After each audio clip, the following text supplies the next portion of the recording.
নমস্কার, পরিক্রমণ বৃত্তান্ত চ্যানেলে সবাইকে স্বাগত জানাই। আজ আবারও এক নতুন ভিডিও আপনারা দেখছেন। এটি হলো বাঁকুড়া জেলার ওন্দার নিকটবর্তী দাঁতিনা পুরুষোত্তমপুর গ্রামের রাঙা মায়ের মন্দির। বিষ্ণুপুর সংলগ্ন বাঁকুড়ার বিভিন্ন জায়গায় মৃন্ময়ী দুর্গার আদলে বহু জায়গায় প্রতিষ্ঠিত দেবী দুর্গার মৃন্ময় মূর্তি পূজিত হয়। তবে বর্তমানে অনেক জায়গাতেই সেই মৃন্ময় মূর্তিগুলি এখন স্থায়ী মূর্তিরূপে পূজিত হচ্ছে। সেরকমই একটি হলো দাঁতিনা পুরুষোত্তমপুরে রাঙা মায়ের মন্দির।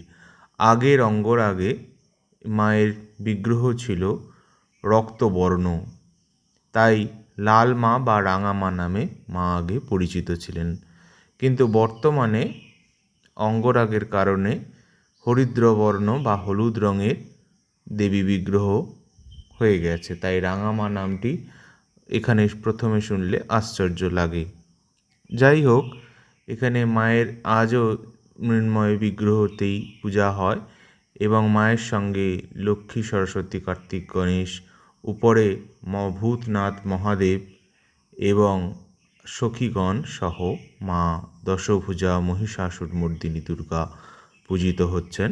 বিষ্ণুপুর রাজাদের নিয়ম অনুসারেই এখানে আজও পূজা হয় এবং সেই জল ঘড়ির মাধ্যমে সময় মেপে সন্ধি পূজা ইত্যাদি আজও হয়ে চলে।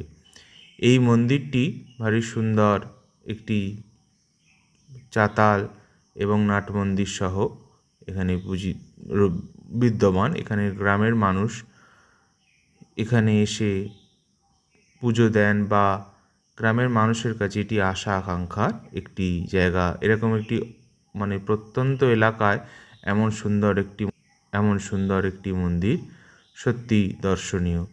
পরিক্রমণ বৃত্তান্ত চ্যানেলে এরকম নতুন আরও ভিডিও দেখার জন্য চ্যানেলটিকে শেয়ার, সাবস্ক্রাইব করুন এবং নোটিফিকেশান অন করে বেল আইকনটি প্রেস করে সবার আগে নোটিফিকেশান পেয়ে যান।